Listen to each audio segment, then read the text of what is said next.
There are so many costs that go into each guest. So really, if you haven't RSVP'd, I like to say bring a sandwich and a chair.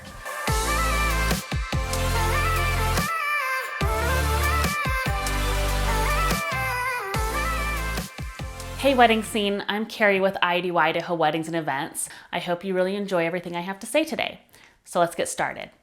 Let's talk about Wedding Etiquette 101, or as I like to call it, bring a chair and a sandwich. Let's talk about what I feel is the single most important etiquette point for weddings, and that is the RSVP. It is absolutely the most important thing you can do when attending a wedding. Whether it's yes or no, always get that in. There's several different ways that couples are accepting RSVPs these days. They have QR codes, emails, they have the old paper mail style. Either way, you need to send a yes or no for your RSVP, as well as if you're bringing a +1 or children. Always make sure that the couple has the appropriate count of guests that are coming to the wedding. There are so many costs that go into each guest, such as the tables, the chairs, the flatware, the napkins, and of course the food. So really, if you haven't RSVP'd, I like to say bring a sandwich and a chair. Another point with that is that you need to make sure that you are RSVPing for the appropriate number of guests you're bringing. If you're bringing a +1, family members, children, it is vital that the couple knows who you're bringing to the wedding. Second point, be early to the ceremony. I can't stress this enough. You need to be 10 to 15 minutes early. Earlier than that, oftentimes the couple are still taking pictures with the photographer and things are a little hectic. Later than that, and you run the risk of interrupting the ceremony. I often see people who aren't prepared to attend a ceremony on time, especially when they're out in the country or a little bit more difficult to get to. So make sure that you take the time in advance to throw it into your Maps app and find out how long it's going to take you to get to the wedding. I cannot tell you how many times as a wedding planner, I've had to make the people who are showing up late stand back and watch the ceremony from the very, very back because I don't want them walking in front of the bride. It ruins the whole vibe. So again, be 10 to 15 minutes early to every wedding. Take the time and plan ahead. Point 3, and I cannot stress this enough. Ladies, do not wear white as a wedding guest. It's rude. Quite frankly, it's tacky. White is worn traditionally for the bride only.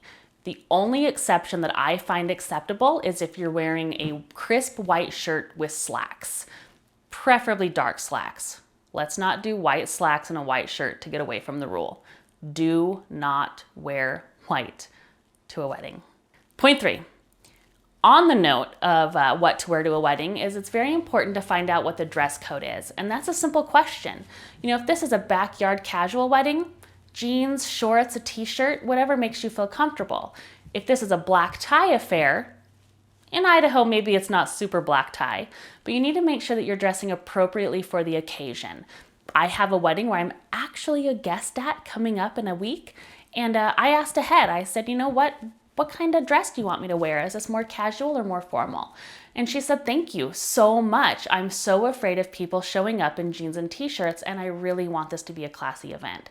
Take the time, ask the couple, hey, what should I wear? All right, point 5. This brings us to the food. If this is a plated style dinner, you will be served the appropriate portion sizes, hopefully to fill you up and you'll enjoy it. But if it's a buffet style meal, you need to be very respectful and cognizant of, quite frankly, how much food you're taking. Again, the guest count depends on how much food is prepared by the caterer. So again, back to the RSVP. If you don't RSVP, bring a sandwich. And if you do come, just be cognizant in line. Make sure you're taking appropriate portion sizes. And if everybody's gone through the line and you'd like to try the pulled pork again, run back through and get another plate. But please, on the first time through, be respectful. No, this one's my favorite. I send this out every year in a mass post. Don't get in the photographer's way. Ask every photographer here today. They're going to tell you that's their biggest pet peeve. I promise you, their big, fancy, expensive camera and all of their experience is going to take better pictures than your iPhone. You need to especially be cognizant of that during the ceremony. In fact, you should just keep your phones completely away and off. You don't want them ringing at the ceremony. And then during the reception, keep an eye on the photographer so you don't get in front of those important shots like the first dance and the cake. Give the photographer space to do their job. They've been paid a lot and they are so good at it. Next point. This is just a courtesy. Refrain from posting pictures of the wedding before the couple has had a chance to post their own pictures and make an announcement. You wait a couple of days, they'll invite you to do it. The only exception is if there's a wedding hashtag and you've been invited to share those pictures day of. Otherwise, don't steal their thunder. Number 10. This one can be tricky and oftentimes people get a little offended, but you really should verify if children are welcome at the wedding. Children, I have 5, they get tired, they get cranky, they get bored at weddings. There's not a lot for kids to do but sit down, be quiet, and don't make a mess. So find out if your kids are invited, and if they're not, hey, it's okay. You're gonna be able to let down your hair and really have a good time at the reception. Oh, this one's one of my favorites too. Again, back to the photographers and them being able to do their best job. We want to fill in the seats appropriately during the ceremony. Now, etiquette says you don't sit in the first or possibly even the second row. Those are designated for immediate family. But you also don't want to be that person that sits at the very back, although that's where most of us are comfortable, where we can kind of hide. It makes the photos look a little off when there's huge gaps in the chairs. So be polite, put yourself out there, and try to fill in those spaces so the photographer can get even shots. I promise it looks so much better. Back to the phone. Silence it during the ceremony. Better yet, turn it off. I'm so embarrassed. I was at a wedding once where I had put my phone on silence, but what I didn't realize, and maybe this is just an Android phone, but my alarm that was set still went off in the middle of the ceremony, and I was mortified. Everybody looked at me. I'm pretty sure the photographer got a picture of me turning it off. Silence your phone, turn it off, make sure your alarms aren't on, airplane mode, whatever you gotta do to not interrupt the ceremony. This is another big one. I think they're all big ones. I think that's why I included them in my talk. But let's talk about proposals at weddings. Again, it's not your day. It's the couple's day. They're getting married. They've put so much time and energy and thought into it, and they just want to enjoy their day. Getting down on one knee and proposing to your significant other during the reception is kind of rude.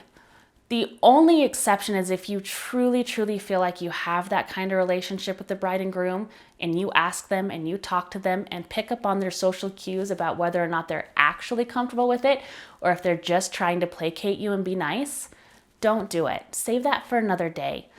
Grab your significant other, go to the top of the mountain, pop the question at sunset. It's so much more romantic. That's it. That's all I really have for you today. I have so many more wedding tips, however, and I'll be sharing those on my website and on my socials. But for now, if you do have any specific wedding etiquette questions, ask somebody in the wedding business. Photographer is a great resource to reach out to if you need to know, quite frankly, how to behave at a wedding.